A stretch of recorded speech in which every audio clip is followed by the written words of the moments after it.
मैंने जो आय करीमा तिलावत की है, अल्लाह ताला इरशाद फरमाता है, मा अस्वाबका मिन हसनतिन फमिनल्लाह। ऐ इंसान, अपने आप को ये समझाया कर, अपनी तरबियत यूँ किया कर, अपने आप को ये बात बताया कर, समझाया कर, क्या मा अस्वाबका मिन हसनतिन फमिनल्लाह। जब भी तुझे कोई भलाई पहुँचती है तो ये ख़ुद को समझाया कर कि इसमें मेरा कमाल नहीं, ये अल्लाह की तरफ से आई है। किसकी तरफ से है जी? अल्लाह की तरफ से। वमा अस्वाबका मिन सय्यिअतिन फमिन नफ्सिक। और फिर क्या किया कर कि अगर तुझे कोई बुराई पहुँचे, यानी तेरा कोई नुकसान हो जाए, तो फिर क्या किया कर?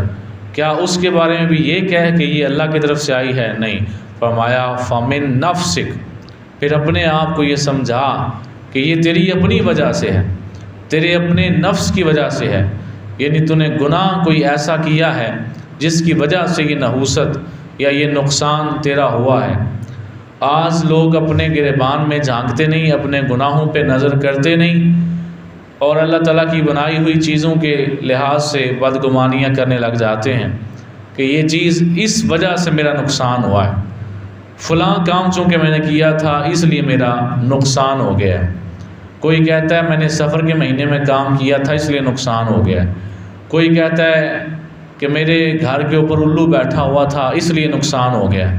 कोई इस तरह की अजीब व गरीब बातें करता है, कभी अपने गिरबान में नहीं झांकता कि मैंने काम ऐसा कौन सा किया कि मेरा आगे से नुकसान हो गया। ये मेरे पास इमाम गज़ाली रहमतुल्लाह अलैह की किताब मुकाशिफ़तुल क़ुलूब मौजूद है। इसके अंदर आप फरमाते हैं, इस बात को आपने महसूस करना है।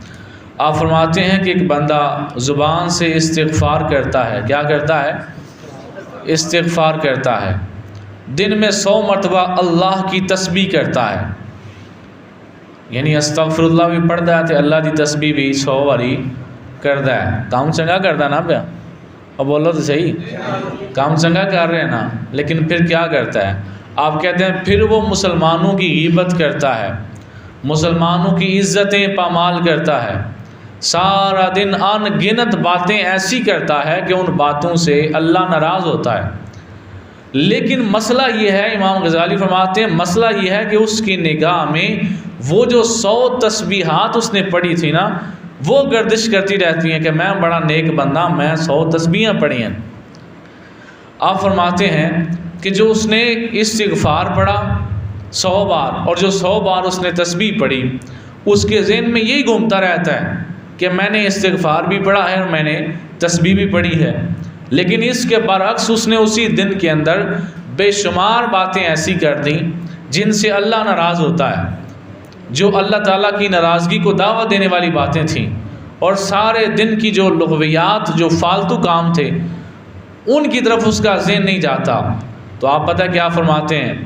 आप फरमाते हैं अगर वो उन लग़वियात को, उन फालतू बातों को लिख रहा होता, यानी यह तो गिनता सी ना भी उंगल देते कि मैं एक बार तस्बीह पढ़ी है, सुभान अल्लाह पढ़िया, फिर पढ़िया, हुण 30 हो गए ने, हुण 60 हो गए ने, हुण 90 हो गए ने, तो हुण 100 हो गए ने, यह तो गिनता सी पिया।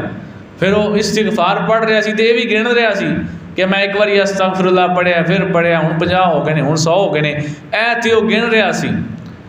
आप फरमाते हैं ये जो फालतू बातें करता रहा है, जो अल्लाह को नाराज़ करने वाले काम करता रहा है, जो मुसलमानों की इज़्ज़तें पामाल करता रहा है, जो लग़वियात करता रहा है, जो किसी मुसलमान पे इल्ज़ाम तराशियाँ करता रहा है, ग़ीबत करता रहा है, आप कहते हैं इनको वो गिनता नहीं है। अगर गिने तो मेरे अल्फाज नहीं हैं, इमाम गज़ाली के हैं। आप फरमाते हैं अगर इनको वो गिने, इनको लिखे, तो वो तस्बीह से 100 गुना ज़्यादा होती, या 1000 गुना, ये दोनों अल्फाज आपने लिखे, या 1000 गुना ज़्यादा होती। और फिर आप क्या फरमाते हैं? आप फरमाते हैं फरिश्ते तो लिख ले है। और भाई जी ये उंगला तो नहीं सी पे गिनता, पर फरिश्ता तो गिनता सी ना। मैं बोलो हाँ ज़रा, फरिश्ता तो लिखता रहा ना। जे सज्जे पासे वाले ने 100 बारी तस्बीह 100 बारी इस्तिग़फ़ार लिख ली, तो खब्बे पासे वाले ने जो जो ग़ीबतां इन्हें कीतियां उन्हें लिखियां कि ना लिखियां? लिख ली है ना। तो आप क्या फरमाते हैं? आप फरमाते हैं इंसान अपने थोड़े से काम के फ़ज़ाइल के ऊपर गौर करता है और बड़ा मान करता है मैंने ये काम बड़ा अच्छा कर लिया है, इसके साथ जो उसने बुरा काम किया हुआ होता है उस काम की तरफ, वो झूठ जो उसने बोले होते हैं, जो चुगलखोरियाँ की होती हैं, जो गीबतें की होती हैं, इनके बारे में तो वो ध्यान ही नहीं करता। आप फरमाते हैं यही दुनिया का सबसे बड़ा धोखा है। क्या है? सबसे बड़ा धोखा है। और आगे क्या फरमाते हैं? आप फरमाते हैं अगर मुहाफिज लिखने वाले फरिश्ते वो इनसे, इस बंदे से जो गलत बातें करता है, जो गुनाह करता है, जो गीबतें करता है, आप फरमाते हैं अगर वो इन गलत बातों को लिखने की मजदूरी लेता, उजरत लेता कि भाई तू फलाने बंदे नूं दा ला के आया तो तेरा दाम है, तेरे नाम अमाल च लिखन लगा तो तार इत्थे 100 रुपया, हूँ तू फलाने नूं दा लाया तो मैं इत्थे 100 लैना ते लिखना है, वो 100 भी लैंदा ते नाल लिखदा भी। तो आप क्या फरमाते हैं? आप फरमाते हैं अगर वो फरिश्ते उजरत ले रहे होते ना तो ये अपनी ज़ुबान को बंद रखता। और पता होना सी ना इत्थे देने पैने ने। एक पंजाबी की मिसाल है, सियाने आंदे ने जिहड़ा बोले हो ही कुंडा खोले। इमाम गज़ाली फरमाते हैं कि वो फरिश्ता अगर इससे उजरत लेता तो ये बंदा क्या करता? ज़ुबान बोले, ज़ुबान तुहानू नहीं मैं आख्या बंद रखो, तुसी चंगे काम च बोल दो बे, ज़ुबान बंद रखता। और फिर क्या कहते हैं? आप कहते हैं ये इतनी अहम बातें, वो अहम बातें, ज़रूरी बातें जो इसकी ज़रूरियात में भी शामिल थी ना, ये वो भी ना करता। इन्ना घट बोलता कि जड़ियाँ शैवां की ज़रूरत है, हुण मैं तकरीर करदियां वो बटन बंद करने की ज़रूरत पई तो मैं गल कर ली ना, इनू कहते ने ज़रूरत की गल। तो आप फरमाते हैं वो इतना चुप हो जाता कि वो ज़रूरत की बातें भी ना करता। और फिर क्या फरमाते हैं? आप फरमाते हैं फिर इसकी तस्बीहात को गिना जाता तो इसकी तस्बीहात ज़्यादा होती और फालतू बातें थोड़ी होती। अब बात करने का मकसद ये है, ये बात इस तरफ मैं क्यों लेकर आया हूँ? इस वजह से लेकर आया हूँ कि बंदा सारा दिन खुद गुनाह करते गुजार दे, मुसलमानों पे इल्ज़ाम तराशियाँ, वो फ़लाँ इस तरह है, फ़लाँ इस तरह है, फ़लाँ ऐसा है, फ़लाँ ऐसा है, इस तरह की बातें करते गुजार दे, गुनाह करते गुजार दे। फिर कोई काम करे और वो काम ना हो, फिर बंदा डाल दे जी या फलाना नैस बंदा सी ना उन्होंने टकर गया हाँ मैं ता मेरा काम नहीं होया। और तू आप केड़े कर्म वाले काम करना है? पहले आप भी तो कर्म वाले काम करना। यानी काम अपने बुरे हैं और इल्ज़ाम दूसरों पे है। नबी पाक सल्लल्लाहु अलैहि वसल्लम फरमाते हैं, अल्लाह फरमाता है कि मुझे बड़ी तकलीफ़ होती है जब इब्ने आदम मुझे गाली देता है। कहा या रसूलल्लाह इंसान अल्लाह को गाली कैसे दे सकता है? तो फरमाया, अल्लाह फरमाता है जब ये ज़माने को गाली देता है तो वो गाली मुझे पड़ती है, क्योंकि ज़माना मैं हूँ, ज़माने का बनाने वाला मैं हूँ। अल्लाह ने किसी दिन में नहूसत नहीं रखी। अल्लाह ने इस्लाम के अंदर मेरे आका ने फरमाया था मैं वो दीन देकर दुनिया को जा रहा हूँ जिसका दिन भी दिन है और जिसकी रात भी दिन की तरह रोशन है। यानी इसकी रात इस लिहाज से काली नहीं है कि आप रात को उठ के अल्लाह को मनाएंगे तो अल्लाह नहीं मानेगा, या रात को उठ के कोई कारोबार करेंगे तो अल्लाह नहीं करने देगा, या आप रात को कोई अच्छा काम करेंगे तो अल्लाह नहीं करने देगा। नहीं, फरमाया मेरे दीन में अल्लाह ने इतनी बरकत रखी है, इसका दिन भी दिन है, इसकी रात भी दिन की तरह है। अब अल्लाह ने ऐसा दीन दिया हो और उसका मानने वाला अपने कामों को देखने की बजाय इल्ज़ाम लगाता फिर ये सफ़र का महीना था, ये ज़िलक़ादा का खाली महीना था, ये फ़लाँ महीना था, लिहाजा मैंने ये काम किया तो वो काम हुआ नहीं। इन बातों का ताल्लुक़ अल्लाह से बेयकीनी के ऊपर है। मेरे आका सल्लल्लाहु अलैहि वसल्लम का चचाज़ाद भाई हज़रत सैयदना अब्दुल्लाह इब्न अब्बास हुजूर के पीछे सवारी पे बैठे, जामे तिरमिज़ी में ये रिवायत मौजूद है। हुजूर सल्लल्लाहु अलैहि वसल्लम फरमाते हैं, अब्दुल्लाह इब्न अब्बास कहते हैं हुजूर ने मुझे फरमाया कि ऐ बेटे क्या करना, इस बात को याद रखना, अल्लाह ने अगर तेरी किस्मत में कोई भलाई लिख दी है ना तो सारे लोग भी मिल के तेरा नुकसान करना चाहें तो वो नुकसान नहीं कर सकते। अल्लाह तुझे उनसे बचा लेगा और तेरा फ़ायदा ज़रूर फरमा देगा। और अगर अल्लाह ने तेरी किस्मत में कोई नुकसान लिख दिया है कि यहाँ पे मेरे बंदे को ये नुकसान होगा, अभी आगे जाके मैं इस पर भी बात करूँगा कि हर नुकसान नुकसान नहीं होता, कुछ नुकसान फ़ायदे वाले होते हैं। अल्लाह इसलिए नुकसान देता है कि इससे आगे बहुत बड़ा नुकसान उससे ये बंदा बच जाए। मैं इसकी आगे जाके बाकायदा मिसाल देता हूँ आपको। तो हुजूर फरमाते हैं कि ऐ बेटे, अपने चचाजाद भाई अब्दुल्ला इब्न अब्बास को फरमा रहे हैं कि ऐ बेटे, अगर सारी कायनात के लोग तेरा फ़ायदा करना चाहें लेकिन अल्लाह तुझे नुकसान पहुंचाना चाहे तो वो सारे मिल के भी तेरा कोई फ़ायदा नहीं कर सकते। डॉक्टरां दा भी पुत्र हार्ट अटैक नाल मर जाता है कि नहीं मरदा? डॉक्टरां दे सके अम्मा बाप बीमार होकर मर जाते हैं कि नहीं? मर जाते हैं ना। इसका मतलब यह होया कि उन्हें 18-20 साल ला के जी पढ़ाई की सी, वो पढ़ाई वो अपने घरे के बंदे नूं बचा नहीं सकी क्योंकि मरने वाला अल्लाह सी। तो जो अल्लाह बचाना चाहे तो फिर डॉक्टरां दे वड्डियां वड्डियां हकीमां दे नुस्खियां की लोड़ ही नहीं पैंदी। दिल च किसी आम जे फकीर को फूक मरवाओ, अल्लाह सारियां बीमारियां तो शिफा अता फरमा सकता। अल्लाह जो नुकसान देना चाहे तो फिर कोई डक बोलो नहीं सकता। तो जो अल्लाह फ़ायदा पहुँचाना चाहे तो फिर बंदे का कोई नुकसान नहीं कर सकता। ये बातें नबी पाक सल्लल्लाहु अलैहि वसल्लम अपने चचाजाद भाई को बता रहे हैं। और सहाबा इकराम के बारे में आता है कि जब सहाबा इकराम कोई ऐसा मामला देखते कि अगर कोई बंदा बदशगुनी ले रहा होता कि किसी शय को मनूस समझ रहा होता तो वो रोकता, तो सहाबा जान के वो काम करते ताकि इसका ये वहम ख़त्म हो। रिवायत में आता है मौला अली पाक खवारिज के ख़िलाफ़ जंग करने के लिए लश्कर सीधा पदरा करते सड़ना पे, तो एक बंदे ने आख्या कि आज चंद जड़ा है वो सही जगह तो नहीं, आज चंद आकब होते हुए तो आज ना जाओ, आज जाओ तो तुम जितन नहीं लगे। आपने फरमाया आज तो मैं ज़रूर जाऊँगा। फिर आप गए और आपने जाके बाकायदा तौर पे जो है वो खवारिज के ख़िलाफ़ वो जंग जीती जिसके बारे में नबी पाक सल्लल्लाहु अलैहि वसल्लम अपनी ज़ाहिरी ज़िंदगी में फरमा के गए थे। हुजूर ने फरमाया था, अली मैंने कुरान की तंजील पे लोगों से लड़ाई की है और तू कुरान की तावील पे लोगों से लड़ाई करेगा। यानी तंजील से मुराद है नाजिल होना। मैंने लोगों से लड़ाई की है कि मैं कहता हूँ ये कलामुल्लाह है, लोग मानते नहीं, इस वजह से काफिरों से लड़ाई करके मुझे कलामुल्लाह की हक़ानियत को साबित करना पड़ा। ए अली, एक वक़्त आएगा कि लोग कुरान का गलत मतलब निकालेंगे, तू उनके खिलाफ लड़ाई करेगा। वो जंग खवारिज के ख़िलाफ़ जंग मौला अली पाक फरमाते हैं मैंने वो जंग की, अल्लाह ताला ने मुझे शानदार फ़तह से हमकरार फरमाया। और निकलते वक्त बंदा मना कर रहा था कि आज ना जाएं, आज चाँद सही जगह पर नहीं है। इसी तरह हज़रत अब्बास के बारे में रिवायत का आलबम मौजूद है कि आप निकलने लगे कहीं पे तो बंदे ने कहा कि आज सूरज की गर्दिश दुरुस्त नहीं है, तो आपने आगे से फरमाया हम चाँद और सूरज को देख के नहीं चलते, हम मुसलमान हैं, हम अल्लाह पे तवक्कुल करके चलते हैं। और अल्लाह का वादा है कुरान में, वमन यतवक्कल अलल्लाहि फहुवा हस्बुह, अल्लाह फरमाता है जो अल्लाह पे तवक्कुल करेगा फिर वो अल्लाह उसके लिए काफ़ी हो जाएगा। भाई अल्लाह ते तवक्कुल करो तो अल्लाह बंदे वास्ते काफ़ी हो गया है। जदों बंदे दा अल्लाह दे नाल एडा करीबी ताल्लुक बन सकता है, फिर बंदा क्यों आखे मैं फलां जेड़ा वो दिन तू बचना है, फलां दिहाड़े मैं काम नहीं करना कि मैं नूसत का शिकार ना हो जाऊँ, फलां दिहाड़े इंज ना हो जाए, फलां दिहाड़े इंज ना हो जाए। भाई ऐसी बात नहीं है। अगर आपकी किस्मत में नुकसान भी लिखा हुआ है तो वो भी आपके किसी न किसी फ़ायदे के लिए है। इसलिए कि हुजूर इस्लाम की हदीस मार्का मौजूद है, मेरे आका फरमाते हैं कि बंदे मोमिन का जो भी नुकसान होता है, यहाँ तक कि अगर उसे कांटा भी चुभता है ना, तो मेरे आका फरमाते हैं अल्लाह उसके बदले भी उसका कोई ना कोई गुनाह माफ़ फरमा देता है।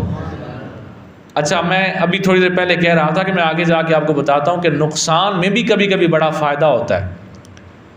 इब्ने असाकिर ने इस बात को लिखा है कि जिस वक्त हज़रत सैयदना इमाम हुसैन रज़ी अल्लाह तआला अन्हु और यजीद का आपस का जो मामला था, इससे पहले अभी इमाम हुसैन शहीद नहीं हुए थे। आप फरमाते हैं कि कबीला साद का एक बंदा था, वो बड़ा कमाल का कमांडर था, बड़ा कमाल का जंगजू था। तो हुआ कुछ यूँ कि वो अपने घर की छत पे चढ़ा हुआ था और उसका पाँव फिसला, वो नीचे गिरा, उसके दोनों पाँव टूट गए। क्या टूट गए जी? दोनों पाँव टूट गए। हज़रत अबू क़िलाबा उसका पता लेने के लिए गए और जाकर उसका पता लिया तो उसे कहा कि एदे च भी कोई खैर होनी है, अल्लाह ने तेरे वास्ते कोई खैर वेखी होनी। तो वो आगे से कहने लगा कि मेरे दोनों पाँव टूट गए हैं, इसमें कौन सी खैर हो सकती है। अब वो बुज़ुर्ग बंदे थे, इसने अदबन ही कहा, लेकिन वो उठ के जाते जाते फिर ये कह के गए कि तुझे तो वो नज़र आ रहा है जो तुझे नज़र आ रहा है कि तेरे पाँव टूट गए हैं, लेकिन अल्लाह कुछ और भी देख रहा है जो तुझे नज़र नहीं आ रहा। तो इस वजह से मुझे लगता है कि तेरे इस पाँव टूटने में खैर है। आप ये कह के चले गए। सिर्फ 3 दिन गुजरे थे। कितने दिन जी? 3 दिन गुजरे थे, इस बंदे को ख़त आया इब्ने ज़ियाद का कि फटाफट अपनी जो फ़ौज है उसको लेके फ़लाँ मुकाम पे पहुँचो, इमाम हुसैन के ख़िलाफ़ लड़ाई करनी और उन्हें शहीद करना है, नाउज़ बिल्लाह। तो उसने आगे से कहा कि मेरे पाँव देख लो आके, मेरे तो दोनों पाँव टूटे हुए हैं, मैं तो चल के घर से बाहर निकलने के काबिल नहीं, मैं जंग कैसे लड़ूंगा। चंद दिन गुजरे, सैयदना इमाम हुसैन रज़ियल्लाहु तआला अन्हु की शहादत की खबर पहुंची। उस बंदे ने रोते हुए कहा, अबू किलाबा ने सच कहा था, मेरे पाँव टूटे हैं, दुनिया के 4 दिहाड़े मुश्किल से गुजरेंगे, आखिर मरूंगा, लेकिन क़यामत के बाद तो दोज़ख में नहीं जाऊंगा। अगर मेरे पाँव सलामत होते और मैं नाउज़ बिल्लाह इमाम हुसैन के ख़िलाफ़ लश्कर में चला जाता, लेकिन क़यामत के बाद की जो ज़िंदगी है जो कभी भी ख़त्म होने वाली बोले नहीं है, मुझे उसका नुकसान उठाना पड़ जाना था कि मैंने उस दुनिया में अपने लिए दोज़ख और अज़ाब ख़रीद लेना था। मैं अल्लाह का करोड़ों बार शुक्र करता हूँ, उसने मेरे दोनों पाँव तोड़ दिए, लेकिन मुझे नवासा रसूल का खून करने से बचा लिया। तो पता चला कभी कभी नुकसान में भी फ़ायदा होता है। अल्लाह ताला बंदे मोमिन का जब कभी कोई काम नहीं पूरा होने देता, मैंने शायद ये बात पहले आपके सामने बयान कहीं जुम्मे के अंदर शायद कहीं की होगी। मेरे एक उस्ताद फरमाते हैं कि अल्लाह का बंदों के ऊपर ये एहसान है, बंदों से ये मोहब्बत है, बंदों पे ये रहमत है क्या कि कुछ दुआएं आप काबे में भी खड़े होके करें तो वो पूरी नहीं करता। आपने देखा होगा कभी कभार, आप में से अक्सर लोगों ने उम्रा हज किया होगा, कभी बंदा दुआ करता है, खाने काबे में जाके दुआ करता है, पर वो शायद लबदी नहीं। आप फरमाते हैं अल्लाह का ये बंदों पे एहसान है, अल्लाह की बंदों से ये रहमत है, बंदों पे ये मोहब्बत है क्या कि बंदा काबे में भी खड़ा होकर दुआ करे तो अल्लाह उस दुआ को कबूल नहीं करता। ये नहीं कि सारी नहीं करता, कोई 1-2 दुआ कबूल नहीं करता। वजह क्या है? आप कहते हैं वजह यह है कि उस बंदे के हक़ में वो चीज़ बेहतर नहीं होती, बंदे को उससे बेहतर नज़र नहीं आ रही। कुछ अर्सा गुजरेगा, उससे बेहतर जब चीज़ मिल जाएगी ना, तो बंदे का अपने आप ध्यान उसकी तरफ हो जाएगा कि मुझे ये मिल गई है, मेरे लिए यही काफ़ी है। और आप कहते हैं अगर वो दुआ उसकी कबूल हो गई होती ना, तो गाल च एक ढोल पै गया होंदा जिन्हों हुण बजाना पैना सी, तो वो मुसीबत बन जाती। हर दुआ अल्लाह कबूल नहीं करता, ये भी उसकी मेहरबानी है। तो ये बात करने का मकसद ये है कि अगर अल्लाह ताला हमारा फ़ायदा करता है उसमें भी फ़ायदा है, और अगर बंदे मोमिन को कोई तकलीफ़ पहुंचती है, मेरे आका फरमाते हैं कांटा भी चुभ जाए अल्लाह फिर भी उसका कोई गुनाह माफ़ फरमा देता। तो मेरे भाइयों, मैं इस वक्त अगर हर एक बीमारी का नाम लूँगा कि हमारे यहाँ ये भी है, ये भी है, ये भी है, ये बदशगुनी है, ये बदशगुनी है, तो बात काफ़ी तवील हो जाएगी। मैं तफसील में जाने की बजाय बस 2-3 बातों की तरफ इशारा करके आहिस्ता आहिस्ता अपनी गुफ्तगू को समेटने लगा हूँ। हज़रत शाह अब्दुल हक मुहद्दिस देलवी फरमाते हैं कि अवाम में ये जो नज़रिया है कि सफ़र का महीना बलाओं और आफतों के नाजिल होने का महीना है, ये अक़ीदा बिल्कुल बातिल है। अवाम के अंदर ये जो नज़रिया मौजूद है कि अगर मेरे दाएं हाथ में की हथेली में ख़ारिश होगी तो मुझे पैसे मिलेंगे, बाएं हाथ की हथेली में होगी तो मेरे पैसे कहीं लगेंगे, अगर मेरे जूते के ऊपर जूता चढ़ गया तो कहीं सफ़र करना पड़ेगा। इस तरह की जो अजीब अजीब नज़रियात हैं, इनका शरीयत में हकीकत से कोई ताल्लुक़ नहीं, ये सारी बेयकीनियाँ हैं। और औरतों के लिहाज से एक जो है वो बीमारी अजीब सी, ये सिर्फ ढोंगी जो बाबे हैं ना, जिन्होंने सिर्फ जो है वो कमाई करनी होती है, उन्होंने इस बीमारी को ईजाद किया हुआ है। कुरान और सुन्नत में इस बीमारी का कोई वजूद ही नहीं। पंजाबी में लफ्ज़ सूतक बोलते हैं, उर्दू में सूदक लफ्ज़ है कि जेड़ा घर बच्चा पैदा होया होवे या जेड़े घर फोतगी हुई होवे उत्थे नहीं जाना, नहीं तो हमला औरत के बच्चे को नुकसान होता है। भाई नबी पाक सल्लल्लाहु अलैहि वसल्लम फरमाते हैं जब बच्चा माँ के पेट में 4 महीने का होता है, कितने अरसे का? 4 महीने का, अल्लाह उसकी शक्ल बना देता है, या लड़की बना देता है या लड़का बना देता है, उसका रिज़्क लिख देता है, उसकी मौत लिख देता है, उसकी ज़िंदगी के फ़ैसले कर देता है। 4 महीने की उम्र में उस बच्चे की शक्ल बन गई। हाँ, साढ़े इत्थे नज़रिया मशहूर है कि सूरज ग्रहण वाले दिहाड़े कुछ छुरी नहीं कटनी, इंज नहीं करना, इंज नहीं करना, नहीं तो बच्चा पैदा होगा तो होंठ कटे होगा। और फिर लोग फिर मिसालें देते हैं, वो फलाने का होया तो असां वेखिया। मैं क्या जेड़ा बंदा ए गुमान रख लेंदा ना कि फलाने का होया तो मैं वेखिया, उन्होंने तो फिर अल्लाह कोई ना कोई मिसाल भी दे सकता है। भाई मुझे ईमानदारी से बताएं, ये जो बुत परस्त हैं इनको गुमराह कौन करता है? शैतान करता है ना। बोले शैतान ही करता है। लेकिन जब वो अपने बुत के सामने खड़े होकर रिज्क मांग रहे होते हैं कि असी तेरे बंदे हैं सानू रिज्क दे, उथे अगर अल्लाह उन्होंने हिदायत देना चाहे तो चार डेढ़े भुखिया मारे, उन्होंने यकीन आ जाए कि बोते ने तो कख नहीं दिता, फिर अल्लाह उन्होंने रिज्क देवे तो बंदे बन जान। लेकिन अल्लाह ऐसा नहीं करता। वो मांग बुत से रहे हैं लेकिन अपने घर में आएंगे तो अल्लाह उन्हें रिज्क दे देगा। हैं वो काफिर, अल्लाह को नहीं मानते। तो बात करने का मकसद ये है कि अगर जेन ही ये बन जाए कि फलां काम किया तो इंज होना है, फिर फलां किया तो इंज होना है, फिर फलां किया तो इंज होना है, फिर उन्होंने कोई ना कोई मिसाल भी अल्लाह दे ही सकता है कि ताकि तू अपनी गुमराही से और पीटा हो जा। और जिस बंदे का यकीन कामिल अल्लाह ताला की ज़ात पे हो जाए, अल्लाह कुरान पाक में इरशाद फरमाता है वमन अअरद अन ज़िक्री फ़इन्न लहू मईशतन तन्का, जो अल्लाह के ज़िक्र से एराज़ करेगा मैं उसके लिए मईशत तंग कर दूँगा। ये हर एक के लिए नहीं है। कई बंदे बड़े जनाब मुआशरे के कमीने तरीन बंदे बन जाते हैं ना, तो रुपया तो भी खुला होता है उन्होंने। तो कई बंद अल्लाह का इन्ना डाढ़ा प्यार होता है कि छोटी जी उन्होंने को गलती हो जाए ना, छोटा जा गुनाह अल्लाह उस टाइम रसी छिकता है, जरा हाँ तू किधर चलना है होंदा है कि नहीं, बोलो हाँ जरा। पर कई बंदे वड्डियां वड्डियां बुराइयां करके भी आजमा उन्होंने तेज़ होंदा है, उन्होंने मसला नहीं कोई होता। और कई बंदियां का अल्लाह के नाल इंदा प्यार होता है कि छोटा जा गुनाह करते हैं, अल्लाह फौरन कोई आजमाइश भेज के तो उस बंदे को समझाता है कि तू किधर चलना है। तो बात करने का मकसद ये है, अगर ज़हन इस तरह का बना लेंगे, ख्यालात इस तरह के बना लेंगे कि मैं फ़लाँ चीज़ से नहुसत मिलेगी, फ़लाँ चीज़ से बदशगुनी है, तो फिर कोई ना कोई मिसाल भी मिल ही जाती है। और वो जो मिसाल मिलती है वो भी अल्लाह की मर्ज़ी के बगैर नहीं होता।